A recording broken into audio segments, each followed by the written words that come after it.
Good morning. आप देख रहे हैं इंडिया डेली, आपके साथ मैं हूं मोनिका सिंह। अमेरिका और रूस के रिश्ते तनाव के दौर में है, लेकिन इसी तनाव के बीच मॉस्को में अमेरिकी C-17 ग्लोबमास्टर की लैंडिंग ने बड़ा सवाल खड़ा कर दिया है। रीगा से उड़ान भरकर अमेरिकी मिलिट्री ट्रांसपोर्ट विमान सीधे मॉस्को के वनुकोवो एयरपोर्ट पहुंचा और सबसे बड़ा सस्पेंस यह है कि इस विमान में कौन था, इसका मिशन क्या था। क्रेमलिन ने कहा उसे विमान के आने की जानकारी नहीं है, लेकिन रिपोर्ट्स के मुताबिक बाद में अमेरिकी अधिकारियों की मॉस्को यात्रा से इसे जोड़ा गया। तो सवाल ये कि क्या ये सिर्फ एक सामान्य ट्रांसपोर्ट मिशन था? ये मॉस्को और वॉशिंगटन के बीच पर्दे के पीछे फिर से शुरू हुई है सीक्रेट डिप्लोमेसी, क्योंकि यूक्रेन युद्ध और अमेरिका रूस तनाव के बीच मॉस्को में अमेरिकी सैन्य विमान की ऐसी दुर्लभ मौजूदगी को नजरअंदाज करना आसान नहीं है। C-17 की लैंडिंग क्या किसी बड़ी कूटनीतिक हलचल का संकेत है? ये महत्वपूर्ण सवाल है। C-17 की रहस्यमयी उड़ान, जी हाँ, C-17 की रहस्यमयी उड़ान। मॉस्को में उतरा अमेरिकी C-17। रीगा से मॉस्को पहुंचा यूएस मिलिट्री विमान। एंड्रयू से रीगा फिर मॉस्को पहुंचा C-17। अमेरिकी C-17 की मॉस्को लैंडिंग से हलचल मच गई है। तो क्या मायने हैं इस उड़ान के? इसके जरिए क्या ट्रांसपोर्ट किया गया? क्रेमलिन ने क्यों कहा कि उसे इसके बारे में जानकारी नहीं है? रूस यूक्रेन तनाव के बीच अमेरिकी विमान की लैंडिंग किस तरफ इशारा कर रही है? क्या पर्दे के पीछे सीक्रेट डिप्लोमेसी की शुरुआत हुई है? इसके जरिए लॉजिस्टिक्स भेजे गए हैं, या फिर अतीत में जिस तरीके से हमने देखा कि कई दफा गुप्त तरीके से कैदियों की अदला बदली हुई है, कुछ उस तरह की स्थिति यहां पर आई। बहरहाल ये बहुत सारे ऐसे सवाल हैं जिनके जवाब तलाशे जाने हैं। रीगा से मॉस्को पहुंचा यूएस मिलिट्री विमान C-17, एंड्रयू से रीगा फिर मॉस्को। और इसी पर ज्यादा डिस्कशन के लिए खास मेहमान हैं, मैं तारुफ करा देती हूं। मनोज कुमार, भू राजनीतिक विशेषज्ञ, ग्रुप कैप्टन आशीष सहाय, रिटायर्ड रक्षा विशेषज्ञ। आप दोनों का बहुत बहुत स्वागत है। गुड मॉर्निंग साहिब साहब, शुरुआत आपके साथ कर लेते हैं। ये जो विमान गया है C-17 मॉस्को में उतरा है, क्या वजह आप इसके पीछे देख रहे हैं? क्या मकसद होगा इस इमरजेंसी, माफ कीजिएगा, इस लैंडिंग का? ये कुल मिलाकर आपके हिसाब से क्या स्थिति होगी? जैन मोनिका, ये बहुत अनयूजुअल नहीं है कि इस तरह का विजिट सीक्रेट रखा जाए। अनयूजुअल ये है कि जिस तरह के एयरक्राफ्ट को अमेरिका ने चुना, because it would have been really difficult कि इस तरह के मूवमेंट को वो डिनाई कर पाए। ये किसी सिविल एयरक्राफ्ट में हो सकता था, ये किसी चार्टर्ड एयरक्राफ्ट में हो सकता था, बट ग्लोबमास्टर जैसा एयरक्राफ्ट जिसका सिग्नेचर ऐसा है कि जो रॉ से रॉ फ्लाइट्स में इंटरेस्टेड लोग होते हैं, जो मॉनिटर करते हैं फ्लाइट रेडार वगैरह, लगातार ऐसे बहुत से एजेंसीज और इंडिविजुअल्स हैं जो इस लगातार मॉनिटर करते हैं कि वॉर जोन में कौन सा जहाज आ रहा है, जा रहा है। उससे C-17 ग्लोबमास्टर टाइप की जहाज को आप छिपा नहीं सकते हैं। हालांकि कुछ वक्त के लिए वो कुछ रेडार से ऑफ हो जाने की क्षमता रखता है, उसके पास ऐसे उपकरण हैं ऑन बोर्ड, लेकिन इसकी पूरी मूवमेंट को ट्रैक किया गया है।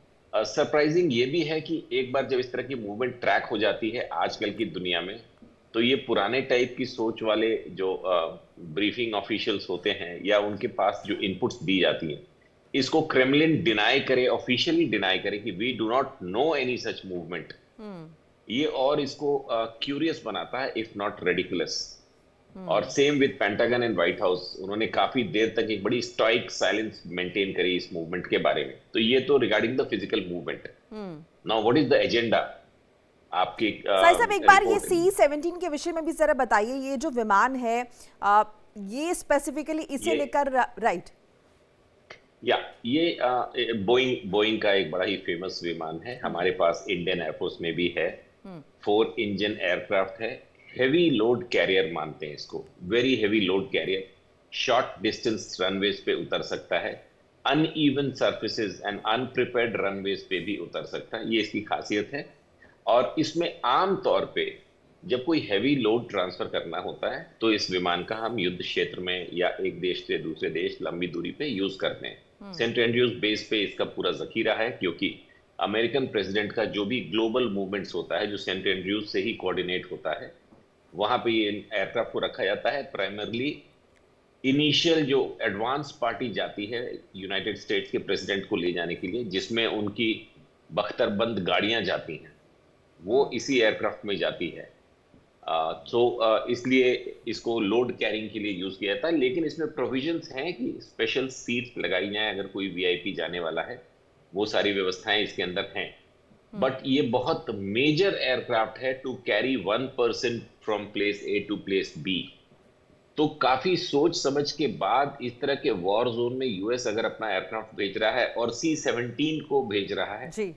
तो ये भी गलत होगा सोचना कि उन्होंने कोई बेवकूफी करी है। इसके साथ कुछ ना कुछ ऐसा एजेंडा होगा कि एक बड़े एयरक्राफ्ट को भेजना पड़ा, जिससे ये कयास लगाए जा रहे हैं सारे मीडिया हाउसेस द्वारा कि एक्सचेंज ऑफ प्रिजनर्स।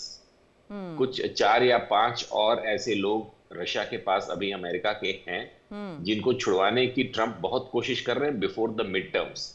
एक को उन्होंने अभी छुड़वाया था, एक लेडी को, और इसको उनका बड़ा मेजर सक्सेस माना जाएगा। तो this can be one of the things, लेकिन इसको तो ट्रंप तुरंत डिक्लेयर करेंगे अगर ये सक्सेसफुल हो जाता है जी। लेकिन अभी 24 घंटे से ज्यादा हो गया, लेकिन ऐसी कोई डिक्लेरेशन। जी मोनिका, मैं फिर वापस बताऊंगा। बिल्कुल। हमारे साथ डॉक्टर अजिताभ सिंह भी जुड़ चुके, विदेश मामलों के जानकार है। आपका भी स्वागत है डॉक्टर सिंह।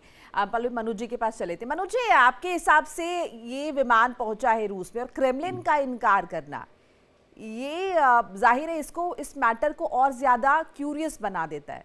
आपको नहीं लगता क्रेमलिन को इस पर कुछ और कहना चाहिए था, इस तरह से डिनाइल कि हमें नहीं पता? Is it possible?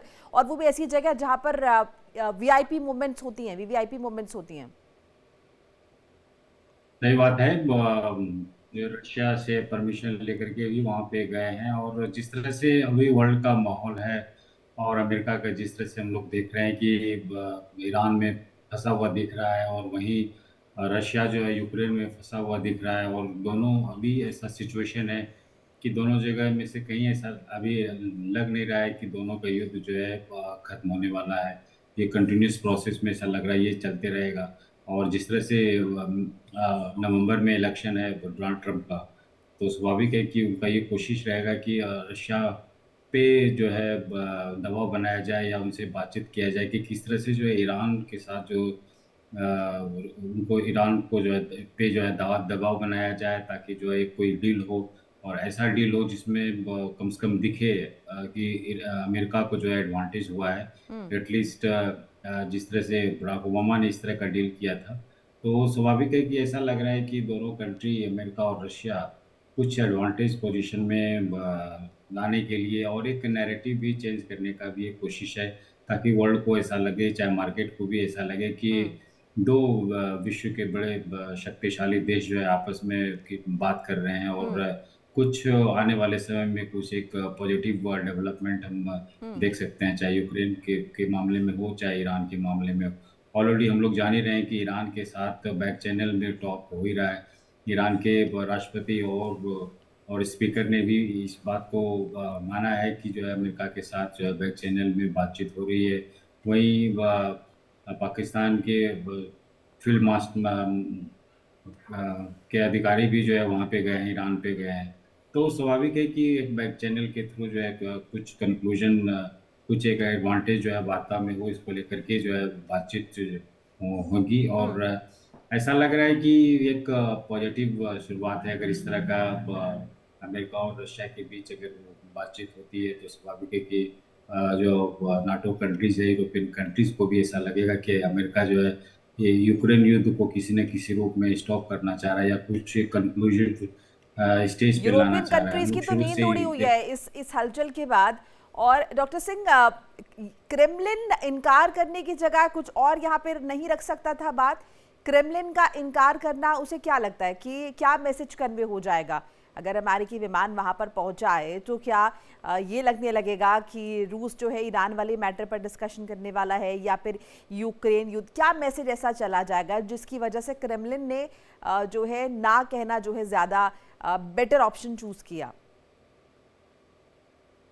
देखिए मोनिका जी, दोनों तरफ से क्रेमलिन ने भी कोई बताया नहीं है खास, और अमेरिका की तरफ से भी ऑफिशियल स्टेटमेंट नहीं आया है। बट CBS न्यूज या अमेरिका की मीडिया है, उन्होंने ये कहा है और कंफर्म ये बातें कह रहे हैं कि CIA के जो हेड हैं रेडक्लिफ, वो आए हैं मॉस्को, और किस समय वो चले हैं, किस समय लैंड किए हैं, किस समय वापस गए हैं, ये सारी खबर भी वो दे रहा है कि सुबह के लगभग 5 बजे वो अमेरिका के सेंट एंड्रयू एयरपोर्ट जो है, वो खास करके राष्ट्रपति और वीवीआईपी के लिए यूज होता है, वहां से वो चले हैं और लाटविया का कैपिटल रिगा होते हुए वो मॉस्को में लैंड किए हैं 7 बजे सुबह लगभग, और फिर वहां से शाम के 5 बजे वो वापस भी हो गए, ये भी खबर आ गई है।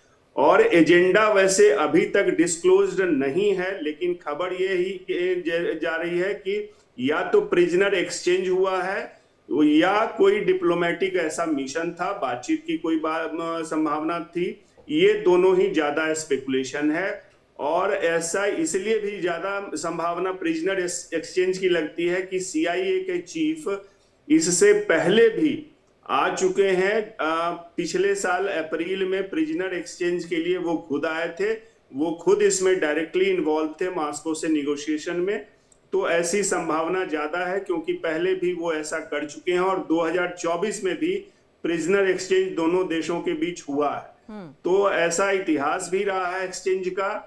और इस साल जनवरी में जो राष्ट्रपति ट्रंप के दामाद हैं वो आए थे, और जो वहां के मेन कह लीजिए निगोशिएटर हैं विटकॉफ, वो दोनों भी आए थे इस जनवरी में, और वहां निगोशिएशन के लिए ऑब्वियसली आए थे जो यूक्रेन वॉर है उसको लेके।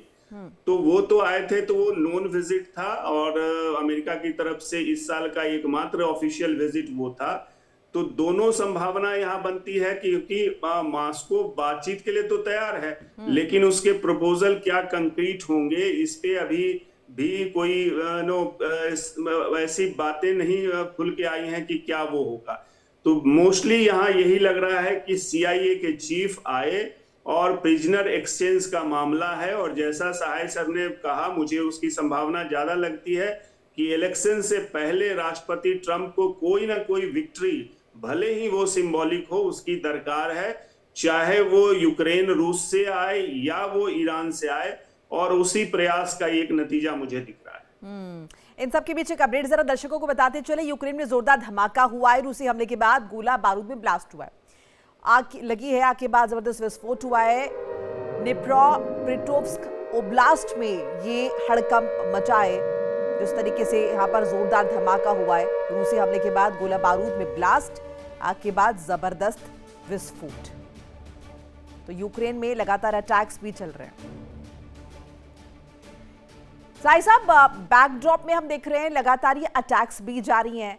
अब यहाँ पर जैसे कि आप लोगों ने भी आशंका जाहिर की कि कैदियों की अदला बदली मुमकिन रही होगी, तो क्या हम ये माने कि यूक्रेन और रूस को लेकर किसी भी तरह की बातचीत की संभावना नहीं होगी, या फिर ये भी मुमकिन है, या फिर ये डिपेंड करता है कि एक्चुअली विजिट के लिए आया कौन है अमेरिका की तरफ से? देखिए, सीआईए डायरेक्टर जो प्रेजेंट डायरेक्टर हैं रैटक्लिफ, उनकी बात कर लें, या अदरवाइज कोई भी जो सीआईए, रैटक्लिफ पहले डीएनआई के चीफ थे जहां तुलसी गबार्ड ने इनको रिप्लेस किया था। तो इनका बहुत मेजर ट्रैकिंग होता है ग्लोबली, कई इंटेलिजेंस एजेंसीज के पास इनके सारे वो इलेक्ट्रॉनिक सिग्नेचर्स होने की कोशिश की जाती है, इसीलिए अक्सर ये विदाउट एनी स्मार्ट इक्विपमेंट पाए जाते हैं, एनी स्मार्ट इक्विपमेंट। लेकिन फिर भी ट्रैक होते हैं, ये सेंट एंड्रयूज जाएंगे तो पता रहेगा। मॉस्को में भी आपको पता होगा वीडियोस इस तरह के आ गए हैं जहां पे इनकी लैंडिंग के वक्त अचानक से यूनाइटेड नेशंस की और अमेरिकन एम्बेसी जो नेशनल वहां पे प्रेजेंस है, उनकी गाड़ियां तेजी से इस एयरपोर्ट की तरफ जाती देखी गई थी जहां ये C-17 लैंड किया था। तो किस पर्पस से गए थे उसमें 3-4 मेजर हैं। एक एक्सचेंज ऑफ प्रिजनर्स हो सकता है, दूसरा बहुत मेजर है जो ट्रंप का की एरिया रहा है और आजकल वो ज़्यादा हाई प्रेशर है क्योंकि ईरान में अभी थॉ चल रहा है, तो यूक्रेन के साथ कुछ बातचीत का समझौता, उसके पहले लैंड स्वैपिंग कितनी होगी, कैसे वो विड्रॉ करेंगे या रशियन फोर्सेस। तीसरा, जो रशिया ने नाटो के ऊपर प्रेशर बना रखा है पिछले कुछ दिनों से कि अगर इंग्लैंड या फ्रांस या किसी भी नाटो कंट्री या EU कंट्री ने यूक्रेन को और गोला बारूद की सप्लाई करी तो डायरेक्ट अटैक किया जाएगा नाटो की कुछ कंट्रीज पे, उसमें पोलैंड भी इंक्लूडेड है जो कि बॉर्डर शेयर करता है यूक्रेन के साथ, और चांसेस हैं कि वहां से ऐसे हो रहा है। ये जिस अभी अटैक की आप बात कर रहे हो, ये सिर्फ वही गोला बारूद के स्टोर्स पे किया गया है, क्योंकि Russia is done with it कि लगातार कहीं ना कहीं से ड्रोन्स के लिए जो एक्सप्लोसिव्स हैं वो सप्लाई हो रहे हैं यूक्रेन को, और उससे वो लॉन्ग डिस्टेंस ड्रोन्स में रख के रशिया के इनसाइड के इंडस्ट्रियल कैपेसिटीज को हिट कर रहा है। So now we will contain ourselves to the C-17। तो रैटक्लिफ वहां क्यों गए होंगे, इन तीनों में से कोई भी मुद्दा पॉसिबल है। एक और जो साइडलाइन पे मुद्दा चल रहा है कि अब जबकि ईरान ने रिटेलिएशन में कहा है D-Day के अपने इकोनॉमिक एडिशनल सैंक्शंस के ऊपर कि अगर ये सैंक्शंस एग्जीक्यूट हुए तो वो सारे देश जो इसको सपोर्ट करेंगे वो हमारे एनिमी होंगे और अटैक के हकदार होंगे। और साथ में एक और उन्होंने धमकी दी थी कि not a single drop of oil will flow out of gulf. तो एनर्जी क्राइसिस के तहत अगर ईरान इस तरह की कोई रोक लगाता है, जिसके पॉसिबिलिटीज कम है लेकिन है, वो डिस्ट्रक्शन तो कर सकते हैं, इसलिए रशियन ऑयल पे जो एम्बार्गो लगा हुआ है अमेरिका की तरफ से, उसको डेलिब्रेट करने के लिए भी हो सकता है कि कई बार ये गिव एंड टेक करने की ट्रंप कोशिश कर रहा हूं as a businessman which he is, कि हम कुछ दिन के लिए आपका ये जो सैंक्शन हमने री इम्पोज किया हुआ था for sale of Russian oil, उसको रिलीज करना चाहते हैं। इससे ट्रंप को 2-3 फायदे होंगे। एक, करीब 10-15 दिन पहले उनकी कांग्रेस ने जो उनको एम्पावर किया था to put 100% punitive tariff on those countries और कंपनीज जो रशिया से ऑयल सैंक्शन के बावजूद खरीद रही हैं, जो कि उन्होंने अभी तक इस्तेमाल नहीं किया इंडिया के अगेंस्ट। हालांकि something similar he was trying with Canada, जहां वो मिजरेबली फेल किए हैं 2 दिन पहले। कनाडा ने आज डिक्लेयर किया है कि वो भी उसी तरह का टैरिफ वापस अमेरिकन प्रोडक्ट्स इन कनाडा पे लगाएंगे। तो इस बात को देखते हुए हो सकता है रशियन ऑयल सेल को ईज आउट करने के लिए भी कुछ CIA director Russian counterpart से बात कर रहे हो for a give and take, कि अगर हम ये हटाएंगे तो आप हमारे लिए क्या कर सकते हैं। और इसी के साथ साथ just for your viewers information, 4 Indian firms को, कंपनीज को अमेरिका ने कल मार्क किए, टिक करना बोलते हैं उसको, सैंक्शन के लिए, कि ये ईरान के साथ बिजनेस में इन्वॉल्व हैं और इनको भी हम सैंक्शन करते हैं। हालांकि आमतौर पे सेक्रेटरी ऑफ ट्रेजरी बेसेंट को ये पता होना चाहिए कि पहले आप लिस्ट जारी करते हैं, फिर कुछ वक्त का समय देते हैं कि आप लोग अब से इनके साथ एंगेजमेंट रोकिए ईरान के साथ, नहीं तो हम आपको सेकेंडरी सैंक्शंस लगाएंगे। तो उन्होंने इंडिया पर तो नहीं, लेकिन 4 इंडियन कंपनीज पे कल सैंक्शन लगा दिया है, जो कि एक अनफॉर्चुनेट डेवलपमेंट है, क्योंकि इंडिया की अमेरिका से डील किसी भी वक्त अनाउंस होने वाली थी आने वाले समय में फॉर द ट्रेड जी गेटिंग बैक। जी मोनिका, बिल्कुल। इस बीच एक बड़ी जानकारी और साझा करें। रूस की मिसाइल ताकत से यूक्रेन में टेंशन बढ़ गई है। सर्दियों में यूक्रेन पर बढ़ सकता है रूसी मिसाइल अटैक। रूस हर महीने बना सकता है 100 से ज्यादा बैलिस्टिक मिसाइल्स। जेलेंस्की ने पश्चिम से मांगे हैं और patriot air defence system. Zelensky का दावा है रूस के पास 630 बैलिस्टिक मिसाइल्स हैं। तो देखिए, ये एक मांग जो है यूक्रेन की तरफ से की गई है पश्चिमी देशों से, जिस पर हमने अभी बात भी की थी। मनोज जी, क्या ये भी मुमकिन है, क्योंकि हमने ईरान युद्ध में ये देखा कि बैक चैनल्स बातचीत भी चल रही है और सामने से अटैक भी किए जा रहे हैं ताकि वो सैन्य दबाव भी बनाया जा सके। अब ये रूस के सिनारियो में भी क्या सटीक बैठता है कि रूस यूक्रेन में जो एस्केलेशन चल रहा है वो एस्केलेशन चलता रहे और एक बार बैक चैनल बातचीत की कोशिश जो है वो की जा सके, जिसमें ये जिसका हम आज विजिट का जो जिक्र कर रहे हैं C-17। हम लोग ये समझ सकते हैं कि जिस तरह से वहाँ पे जो है CIA के जो मेंबर गए हैं वहाँ पे और चीफ गए हैं, तो स्वाभाविक है कि एक बैक चैनल का एक रूप है और इसमें चूंकि इन्वॉल्व जो है यूरोपियन कंट्रीज हाईली इन्वॉल्व है कि यूक्रेन वॉर जो है कंटिन्यू रहना चाहिए। तो इसमें जो है अमेरिका का ही एक बड़ा रोल हो सकता है कि कुछ वन साइडेड कुछ ऐसा अनाउंसमेंट कर दे और या जेलेंस्की से बात करके कुछ इस तरह का अनाउंसमेंट कर दे ताकि जो है वो शांति हो जाए। लेकिन जिस तरह से हम लोग ईरान में देख रहे हैं कि ईरान से, यानी मनोज जी बोले कि बॉल यूक्रेन के कोर्ट में नहीं, अमेरिका के कोर्ट में। अमेरिका चाहे तो युद्ध रुक जाए, जैसा कि डोनाल्ड ट्रंप ने कहा है कि 1 दिन में 24 घंटे में युद्ध रुकवा सकता हूं। सही बात है कि डोनाल्ड ट्रंप अगर चाहे तो स्वाभाविक है कि वो युद्ध में जो है वो एक एडवांटेज जो है यूक्रेन को भी दिला सकता है और रशिया को भी जो है किसी न किसी रूप में टेबल में ला करके वो सोल्यूशन ला सकता है। लेकिन जिस तरह से अमेरिका यहाँ पे ईरान में फंसा हुआ है और पहले यहाँ पे ये कोशिश कर रहा है कि किसी न किसी रूप में जो है रशिया को डाल करके वो कुछ ईरान पे वो रशिया दबाव डाले, कुछ एक एडवांटेज आए, क्योंकि सबसे पहले जो है सामने ट्रम्प का यही है कि वो किसी न किसी रूप में जो है मिड इलेक्शन जो है वो जीते, उनका सबसे प्रायोरिटी है। और ईरान के युद्ध में, अमेरिका युद्ध में ये सबसे बड़ी मुसीबत ये हो जाती है कि ऑयल का प्राइस जिस तरह से बढ़ रहा है और जिस तरह से वर्ल्ड इकोनॉमी जो है हार्डली अफेक्टेड है। वहीं यूक्रेन और रशिया में का युद्ध तो हो रहा है, लेकिन वर्ल्ड का ज़्यादा उसमें इकोनॉमिक इशू पे चाहे मार्केट पे उतना प्रभाव नहीं है जितना कि ईरान, अमेरिका और इसराइल के बीच वाले युद्ध में हो रहा है। तो स्वाभाविक है सबसे बड़ा प्रायोरिटी जो है डोनाल्ड ट्रंप का ये है कि ईरान पे जो है यहाँ पे किसी न किसी रूप में समझौता पे लाया जाए, और बिना रशिया के, अगर चाहे तो ईरान पे भी दबाव डाल करके कुछ एक सिंबॉलिक जो है एडवांटेज जो है अमेरिका को दिला सकता है, ताकि वो इलेक्शन में जीत सके। हम लोगों ने देखा कि फर्स्ट टाइम जब अमेरिका डोनाल्ड ट्रंप जो है प्रेसिडेंट बने थे, तो उसमें भी एक एलिगेशन लगा था जी। कि रशिया ने जो है वो अमेरिकन इलेक्शन में इंटरफेयर करके डोनाल्ड ट्रंप को जो है जिताया था। तो इस तरह का जो है डोनाल्ड ट्रंप का ऑलरेडी कम्युनिकेशन है पुतिन के साथ और रशिया के साथ, और अगर चाहे तो चूंकि यहाँ पे भी रशिया के लिए एक बहुत बड़ी मुसीबत भी हो रहा है, वहाँ पे भी रशिया भी नहीं चाहता है कि यूक्रेन से कंटिन्यू वार रहे। वार इसीलिए हो रहा है कि यूरोपियन नेशन इंग्लैंड और फ्रांस जो एडमेंट है कि बस कंटिन्यू रहना चाहिए वॉर रशिया और यूक्रेन के बीच में, ताकि एक जो थ्रेट है यूरोपियन नेशन को रशिया के प्रति कि रशिया जो है एक्सपेंशन नीति के आधार पे जो है यूरोपियन कंट्रीज पे किसी न किसी रूप में दबाव बना सकता है या वहाँ पे लैंड एक्वायर कर सकता है। ये बहुत बड़ा थ्रेट है यूरोपियन कंट्रीज के लिए। तो स्वाभाविक है कि अमेरिका के लिए बड़ा इशू नहीं है, लेकिन सबसे प्रायोरिटी मुझे ये ऐसा ही लग रहा है कि किसी न किसी रूप में एडवांटेज हो रशिया को, और जो इकोनॉमी सैंक्शन अमेरिका ने रशिया पे लगाया इससे जो है बहुत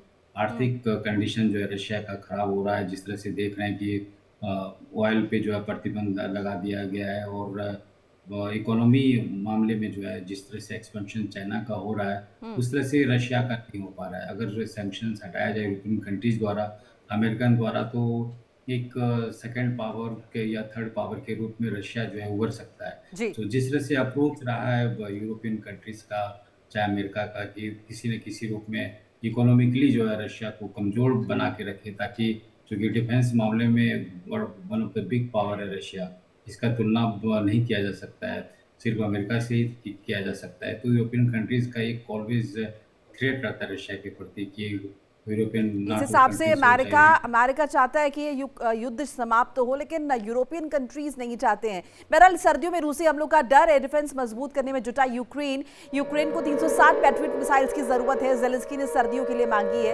300 पैट्रियट मिसाइल्स। इंटरसेप्टर की कमी बनी यूक्रेन की बड़ी चुनौती। फ्रांस देगा है डिफेंस सिस्टम, जर्मनी से 600 PSE-2 PSE-3 इंटरसेप्टर की उम्मीद की जा रही है। डॉक्टर सिंह, पहले ही नेटो कंट्रीज को रूस हड़का चुका है कि मदद यूक्रेन की ना करें, नहीं तो वो पलटवार करेगा। अब ये जो डिमांड की है यूक्रेन ने, और इसमें कुछ कंट्रीज ऐसे भी है जिन्होंने आश्वासन भी दिया है मदद का, यानी कि उन्हें रूस के हमलों का डर नहीं है। नहीं, देखिए, रूस के हमलों का डर है, इसलिए ही तो वो सपोर्ट कर रहे हैं। और परसों अभी यूक्रेन का एक तरह से कहिए स्वतंत्रता दिवस मना रहा था यूक्रेन, और उसमें बाजाप्ता यूरोपियन काउंसिल के जो हेड हैं डिकोस्टा, वो आए थे। और ये तो पब्लिकली नोन है कि ब्रिटेन के जो प्रधानमंत्री हैं उनकी पहली ऑफिशियल विजिट भी हुई कीव में परसों, वो आए। इसके अलावा कई अन्य देशों के भी राष्ट्रीय अध्यक्ष वहां आए थे, जैसे लग्जमबर्ग के प्रधानमंत्री वहां थे, मोल्दोवा के राष्ट्रपति थे, एस्टोनिया के राष्ट्रपति थे। तो कई लोग उस स्वतंत्रता दिवस समारोह में एक तरह से कहिए वो आए थे, और हर किसी ने ये रिपीट किया। ये उनका कीव में प्रेजेंट होना ही दिखाता है कि वो यूक्रेन के साथ खड़े हैं रूस के अगेंस्ट में। और इतना ही नहीं, एक बहुत बड़ा अनाउंसमेंट वहां ब्रिटेन के प्रधानमंत्री ने किया कि स्काल्प क्रूज मिसाइल जो है उसकी ब्लूप्रिंट वो देंगे यूक्रेन को। फ्रांस ने ऑलरेडी दे रखा है, और अब ब्रिटेन भी दे रहा है, उससे है कि यूक्रेन के अंदर इस मिसाइल का जो 550 किलोमीटर मारक क्षमता है उसकी, तो उसको वहीं बनाया जाएगा और उसका ब्लूप्रिंट दोनों देशों ने दे दिया है।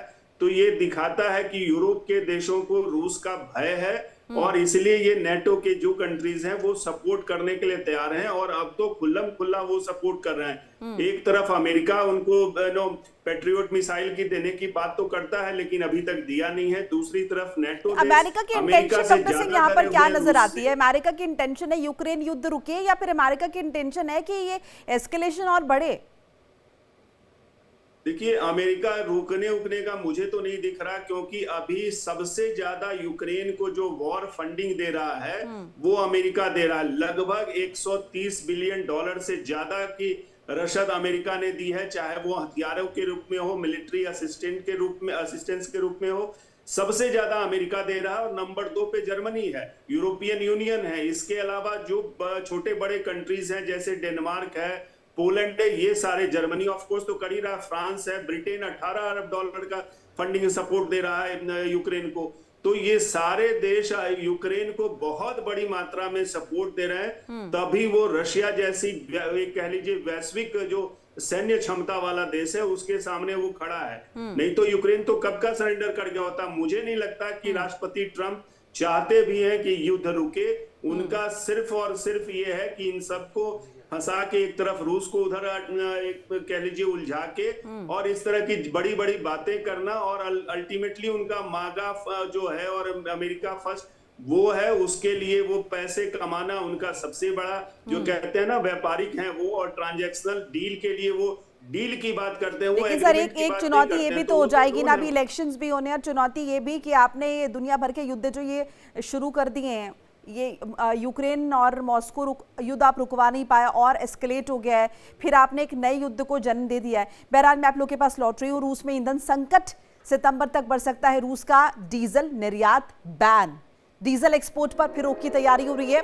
यूक्रेनी ड्रोन हमलों से कई रिफाइनरीज प्रभावित हुई हैं। घरेलू ईंधन संकट के बीच रूस का बड़ा फैसला, बड़ा डिसीजन, साल के अंत तक बढ़ सकती है डीजल एक्सपोर्ट पर पाबंदी। साय साहब एक कॉमेंट इस पर।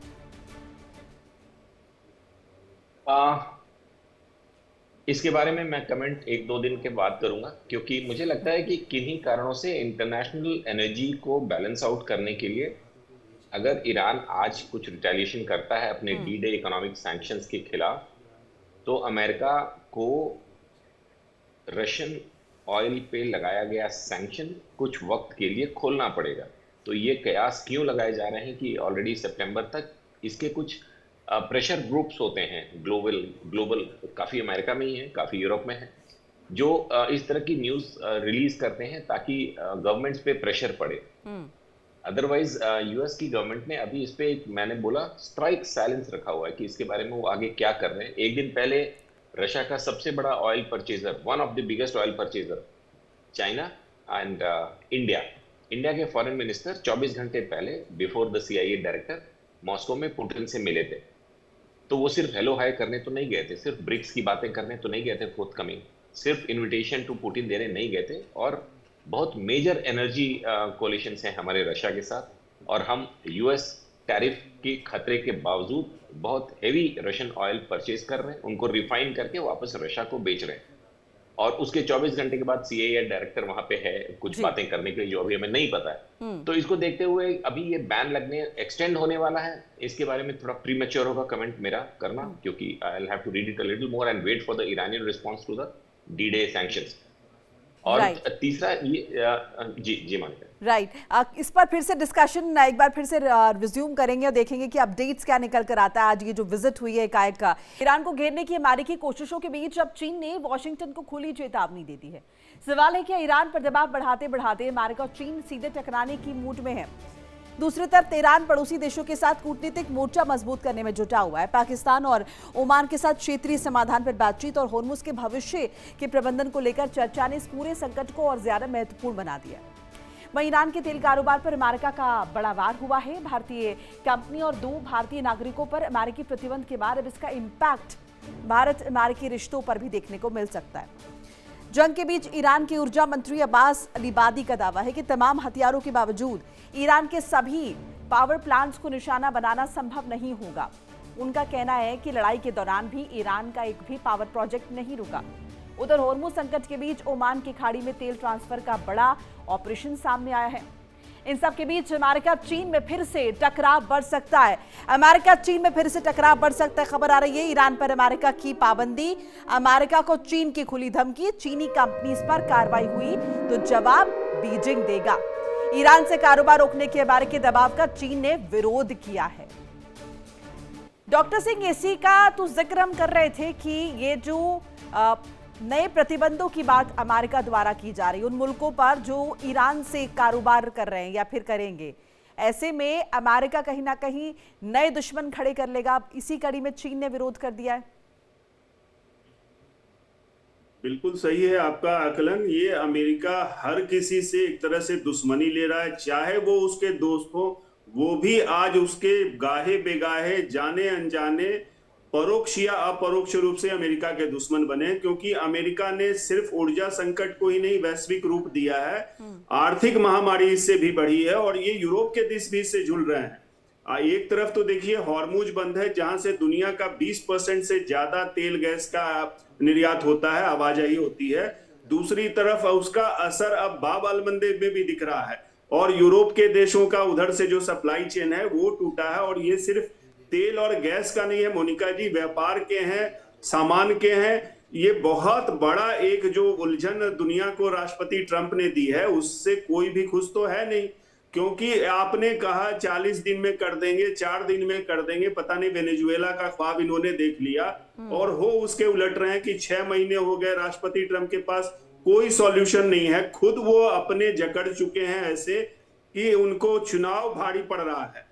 तो ऐसे में ये आकलन भी लगाया जा रहा है कहीं कि चुनाव को ही पोस्टपोन ना कर दे राष्ट्रपति ट्रंप। अब सोचिए, अमेरिका जैसे लोकतांत्रिक गणतंत्र कहते हैं और विश्व का सबसे बड़ा वो अपने आप को मानते हैं, तो वहां ये हाल है। और सबसे पुराना जो मॉडर्न सेंस में वो कहते हैं, वहां इस तरह की अगर बातें हो रही है, लोकतंत्र पे तमाचा लगाने की चीजें अगर देखी जा रही हैं, तो निश्चित रूप से ये अमेरिका की साख में बहुत बड़ा धब्बा और बट्टा लगता दिखता है।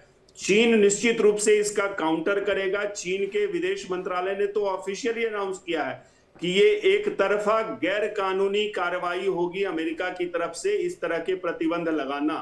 तो वो तो टकराने के लिए तैयार है और उसने इसका जलवा पहले भी दिखा दिया है। पिछले साल उसने रेयर अर्थ मिनरल्स, जिसका बहुत बड़ा 90% दुनिया का 90% वो प्रोसेसिंग करता है, और उसने अमेरिका पे बैन लगा रखा है। अमेरिका का डिफेंस प्रोडक्शन कहीं ना कहीं प्रभावित हुआ है चीन के इस प्रतिबंध से, जो उसने रेयर अर्थ जो कीमती खनिज पदार्थ है उस पे बैन लगा के। तो निश्चित रूप से ये चीन उसको और बढ़ा सकता है और अमेरिका के लिए एक डिफेंस प्रोडक्शन तो होगा ही होगा। इसके अलावा ये भी देखिए कि अमेरिका का वो सबसे बड़ा व्यापारिक साझेदार भी है। वो अमेरिका से billions of dollar trade surplus है चीन का। तो यस, चीन को व्यापार के लिए तो जरूरत है अमेरिका की, लेकिन वो दिखा चुका है चीन की अमेरिका के आगे वो झुकने वाला नहीं है। और मुझे लगता है यहाँ चूंकि रूस और चीन प्लस जो दुनिया के अन्य देश हैं जो अमेरिका से खफा हैं, तो ऐसे कैसे बनेगा America great again? Doctor Singh, ये जो मागा की बार बार बात होती है और कहते हैं कि इसी दिशा में अमेरिका काम कर रहा है, ट्रंप काम कर रहे हैं, फिर ऐसे कैसे? देखिए, ये कह तो रहे हैं लेकिन दुनिया हो तो उसका उलट रहा है। आप देख लीजिए, एक एग्जांपल दूं मैं मोनिका जी, तेल के दाम आप देख लीजिए, पेट्रो प्रोडक्ट्स के दाम, पेट्रोलियम और गैस के अमेरिका में लगभग 40% इस युद्ध के दरमियान बढ़ गया है, 6 महीने की अगर बात करें तो। और इसके उलट तो जनता तो वहां त्रस्त है, क्योंकि महंगाई बढ़ी है, तेल के दाम बढ़े हैं और इससे ट्रेवल महंगा हो गया है, हर चीज महंगी हो गई। दूसरी तरफ अमेरिका के जो 2 बड़े तेल कंपनी हैं, दोनों की अगर बात की जाए, सेवरन है और दूसरा जो उनका, दोनों कंपनियों की कमाई इसी दरमियान दोगुनी से भी ज्यादा बढ़ी है। $26.5 अरब इन दोनों कंपनियों ने कमाया है। और ये दोनों कंपनी अमेरिका के राष्ट्रपति के लिए फंडिंग करती है उनके इलेक्शन में। तो एक तरफ उनकी कंपनी, राष्ट्रपति ट्रंप की कमाई बढ़ रही है, उनके जो फंडर्स हैं उनकी कमाई बढ़ रही है, चाहे वो डिफेंस प्रोडक्शन के कंपनीज हो या तेल के कंपनी हो, दूसरी तरफ अमेरिका की जनता त्रस्त। तो जनता त्रस्त, प्रशासन और शासन मस्त, ये वाली अगर बात होगी तो निश्चित रूप से उसका खामियाजा आप देख लीजिए, दिख रहा है कि उनकी लोकप्रियता कितनी गिरी है। बिल्कुल। अभी 2017 के लेवल पे उनकी लोकप्रियता जो 33% पे आके टिक गई है राष्ट्रपति ट्रंप की, क्योंकि बड़े बड़े उन्होंने दावे किए, बड़े बड़े वादे किए। बिल्कुल, और वो क्या यही सारे वो इलेक्शंस टूटते में रहे। लेके जाएंगे लोगों के बीच? और इसके कंट्रास्ट में अगर हम देखें, इसके ऑपोजिट में देखें तो ईरान का शांति मिशन जारी है, पड़ोसियों संग बढ़ाई है कूटनीति, पाकिस्तान ओमान के साथ क्षेत्रीय समाधान पर जोर, होर्मुज के भविष्य के प्रबंधन पर बातचीत, नए कॉरिडोर और बारूदी सुरंगें हटाने पर भी चर्चा की जा रही है। ईरान का शांति मिशन बरकरार, पड़ोसियों के साथ कूटनीति बढ़ा रहा है पाकिस्तान, ओमान के साथ क्षेत्रीय समाधान पर जोर, होर्मुज के भविष्य के मैनेजमेंट पर बातचीत हो रही है, नए कॉरिडोर कैसे बनाए, बारूदी सुरंग कैसे हटाए, इस पर भी चर्चा की जा रही है। मनोज जी, अब अमेरिका ने ये जो नया जिक्र किया था, जिस पर जाहिर है पहले ईरान ने भी तल्खी दिखाई थी, लेकिन अब जिस तरीके के रिएक्शंस आने लगे हैं, अब ये शुरुआत हुई है चीन की तरफ से और जाहिर है भारत को भी लिस्ट कर लिया अमेरिका ने, तो कहीं ना कहीं ईरान को ठंडक पड़ी होगी कि मैं उस तरीके से रिटालिएट हम नहीं भी करें तो बाकी मुल्क अब कर रहे हैं। संभव जो है इस युद्ध में ईरान का जो टैक्टिक रहा है कि पूरा वर्ल्ड कम्युनिटी को किस तरह से इन्वॉल्व किया जाए, और संभव जो है सक्सेसफुल रहा है, जिस तरह से ऑयल प्राइस का बढ़ना, चाहे तो स्टेट ऑफ हॉर्मुज पे अपना कंट्रोल रखना, तो इसीलिए आज जो है एडवांटेज स्थिति में है ईरान, क्योंकि वो साउथ एशियन कंट्रीज को, एशियन कंट्रीज को इस तरह से इन्वॉल्व हो गया और क्राइसिस में आ गया कि स्वाभाविक है कि डोनाल्ड ट्रंप को एक के बाद एक जो डिसीजन लिए जा रहे हैं वो सिर्फ उल्टा पड़ रहा है। और जिस तरह से इकोनॉमिक सैंक्शन वाला ये जो है, इससे वर्ल्ड इकोनॉमी में फिर से प्रभाव पड़ेगा, वर्ल्ड रिलेशन में फिर से प्रभाव पड़ेगा, और ऐसा लग रहा है कि डोनाल्ड ट्रंप जो है डेस्परेट मोड में है कि और कोई भी आदमी अगर डेस्परेशन में अगर कोई भी डिसीजन लेता है तो ज़्यादातर केसेस में ये देखा गया है कि वो उल्टा ही पड़ता है। तो ऐसा लग रहा है कि इस तरह का जो और मनोज जी, जो डिसीजन लिया देश जो ईरान को सपोर्ट कर रहे थे अब खुलकर तो ईरान के समर्थन में नहीं आए, मैं अमेरिका रूस की बात कर रही हूँ, लेकिन अब माफ कीजिएगा मैं चीन रूस की बात कर रही हूँ, लेकिन अब चूंकि अमेरिका की तरफ से ये जो नया शगुफा छोड़ा गया था, इसके बाद अब कहीं ना कहीं वो देश रिएक्ट करेंगे। अब दौर ऐसा नहीं है कि खुलेआम जो है कोई भी कंट्री को सपोर्ट किया जाता है। अब दौर डिफरेंट है। एक समय था जब दो ध्रुव में वर्ल्ड फंसा हुआ था, एक अमेरिका का, एक रशिया का, और हम लोगों ने जो नॉन अलाइंड मूवमेंट खुद क्रिएट करके बहुत से कंट्री को इन्वॉल्व किए थे। तो अब जो है दौर वैसा नहीं है कि हम खुलेआम किसी को हम सपोर्ट कर रहे हैं। सपोर्ट भी करेंगे तो बताएंगे नहीं कि हम जो है सपोर्ट कर रहे हैं। तो अब चूंकि दौर ही ऐसा है और खुलेआम करने से फ़ायदा नहीं है। और ये भी है कि अब टेक्नोलॉजिकल वार हो रहा है और इकोनॉमिक वार हो रहा है। इकोनॉमिक पे ज़्यादा एडवर्स इम्पैक्ट पड़ता है तो समझा जाता है कि वो जीत गया या हार गया। तो स्वाभाविक है कि अब तो चूंकि हाईली डिपेंडेंट जो इकोनॉमी पे हो गया है, टेक्नोलॉजिकल वार हो गया है, तो कोई भी कंट्री जो है वो शेयर नहीं करना चाहता है।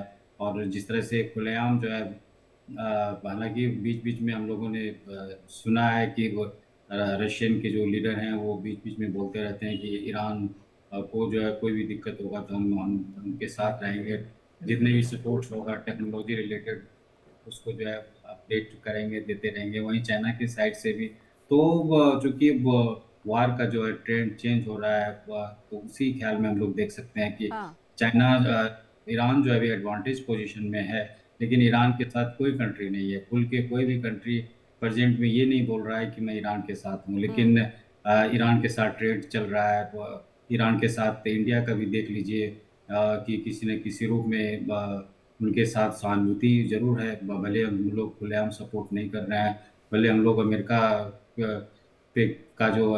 का जो नॉर्मली सैंक्शंस बोला जाता है कि इंडिया के साथ भी जो है उसी तरह का बिहेवियर रहेगा, लेकिन हम अमेरिका के साथ भी हम बातचीत कर रहे हैं। तो स्वाभाविक है कि जो सिनेरियो है वर्ल्ड का भी चेंज हो गया है कि और सबका ये प्रायोरिटी रहता है युद्ध में कि इकोनॉमिक तरह से जो है अगर डिस्ट्रॉय किया जाए, इंफ्रास्ट्रक्चर को डिस्ट्रॉय किया जाए, तो ऑटोमेटिक जो है कंट्री जो है सरेंडर हो जाएगा। उसी तरह से हम रशिया और यूक्रेन में भी हम देख रहे हैं कि बिल्कुल। वो पिछले 4 साढ़े एक 4 और साल से जानकारी युद्ध जरा चल रहा साझा है। कर ले। ओमान की खाड़ी में तेल ट्रांसफर का बड़ा ऑपरेशन हुआ है। ओमान की खाड़ी में तेल ट्रांसफर का बड़ा ऑपरेशन, 15 जगहों पर जहाज में तेल ट्रांसफर हुआ है। करीब 2.5 करोड़ बैरल कच्चे तेल की आवाजाही होर्मुज संकट के बीच वैकल्पिक रूट बना है। ओमान की खाड़ी में तेल ट्रांसफर का बड़ा ऑपरेशन, 15 जगहों पर जहाज में तेल ट्रांसफर किए गए। तकरीबन 2.5 करोड़ बैरल कच्चे तेल की आवाजाही हुई है। होर्मुज संकट के बीच वैकल्पिक तेल रूट, शटल टैंकर से बड़े जहाजों में तेल ट्रांसफर हुआ है। साहिब साहब, क्या आप ये माने कि होर्मुज संकट खत्म हो गया है? हॉर्मुज संकट बरकरार है मीनाक्षी। ये जो ट्रांसफर हाई सीज में करते हैं, ये अमेरिकन सैंक्शन के बाद कई वर्षों पहले से ये ईरान का एक स्टेल्थ तरीका रहा है। हाई सीज में ले जाते हैं टैंकर्स को, वहां से दूसरी वीएलसीसी मतलब बड़ी कंपनीज के जहाजों को ऑन द सीज ट्रांसफर करते हैं। और इसी वजह से जो अमेरिकन सैंक्शंस लगे हुए थे ईरान पे, उनका 4 दशकों में उतना मेजर इम्पैक्ट दिखा नहीं ईरान के ऊपर। तो इस बार ये जो स्कॉट बेसेंट ने पहले ही बोला था कि इस पे हम फोकस करेंगे कि हाई सीज में transfer of oil from ship to ship या कंटेनर टू शिप्स ना हो पाए। और इसी मद्देनजर ये जो हाईलाइट हो गया मामला, अदरवाइज ये रूटीन पे हो रहा था। और इसके 3 दिन 4 दिन पहले अगर आपको याद हो तो इराक के साथ ईरान ने एक डील की थी कि हम इराक का ऑयल अब ईरानियन पोर्ट से जाने देंगे। वो ये भूल गए थे कि नाकेबंदी के 3 मेजर क्लॉजेज में अमेरिका ने ये भी बोला था कि ना सिर्फ ईरान का तेल नहीं बेचा जाएगा, ये कहा गया था कि ईरान के पोर्ट्स से जाने वाला कोई भी जहाज उस एरिया को क्रॉस नहीं करेगा नाकेबंदी के तहत। इसके बाद ये transfer of high seas oil की हो सकता है कि कुछ अफ्रीकन नेशन जो इसमें अक्सर इन्वॉल्व करते हैं इस तरह की एक्टिविटीज में, वो अपने दूसरे पोर्ट से तेल लेके फिर हाई सीज में जाके ईरान के नाम पे चाइना के लिए शिप चेंज करके चाइना भेज दें। यही एक अगेन क्यूरियस वजह है कि कल जब स्कॉट बेसेंट ने 4 अमेरिकन 4 इंडियन, 2 कंपनीज 2 इंडिविजुअल्स और उसके साथ के साथ चाइना पे कुछ रेस्ट्रिक्शंस लगाई फॉर ट्रेडिंग विद ईरान, उसमें उन्होंने बहुत कन्वीनियंटली चाइना की छोटी कंपनीज को चुना, जबकि जो मेजर बैंकिंग कंपनीज हैं चाइना की स्टेट कंट्रोल्ड, जो बहुत मेजर प्लेयर्स हैं ईरान की फाइनेंशियल इंस्टीट्यूशंस में for transfer of smart currency, electronic currency and hard currencies, उस पे एक शब्द भी कहीं जिक्र नहीं है इस अमेरिकन सेकेंडरी सैंक्शन में जो स्कॉट बेसेंट ने कल डिक्लेयर किया था। तो अमेरिका को मालूम है, जैसा कि अजिताभ सर अभी बता रहे थे, कि चाइना के साथ डायरेक्ट ट्रेड वॉर उनको बहुत महंगा पड़ेगा इस वक्त। वो ऑलरेडी कनाडा के साथ, मेक्सिको के साथ, इंडिया के साथ स्ट्रेन्ड रिलेशनशिप में है फॉर फ्यूचर ट्रेड एग्रीमेंट्स। ऐसे समय में चाइना को एक बार फिर से नॉक करना हेल्दी नहीं होगा। शी की वो वेट कर रहे हैं अमेरिका में, क्योंकि उनके बहुत मेजर बिजनेस इंटरेस्ट हैं चाइना के साथ। तो इस वजह से उन्होंने चाइनीज मेजर बैंकिंग कंपनीज को छोड़ रखा है इस सेकेंडरी सैंक्शन से। जहां तक हॉर्मुज का सवाल है, अमेरिका लगातार मेंटेन कर रहा है कि हम इसको शिप्स को एस्कॉर्ट कर रहे हैं। उन्होंने परसों प्रेसिडेंट ने 3-4 दिन पहले बोला कि सारी माइंस को या तो हटा दिया गया या तो ब्लास्ट कर दिया गया। इसके बाद ईरान क्यों ऐसी बातें कर रहा है कि हम फिर से माइंस को क्लियर करेंगे? आई डोंट नो कितनी माइंस थी, किसने हटा दिए, उसका कोई डिजिटल मैपिंग अभी तक नहीं हुआ है। हॉर्मुज में ओमान की साइड से शिप्स निकल रहे हैं, बहुत कम मात्रा में निकल रहे हैं, 10 से 15% ऑफ द मैक्सिमम लोड जो पहले पड़ता था, क्योंकि ईरान साइड अभी भी शिप्स जाना नहीं चाह रहा है because of insurance reasons and lot of other technicalities की कौन एडमिनिस्ट्रेटिव क्लियरेंस लेगा, कौन उसको कितना फीस देगा।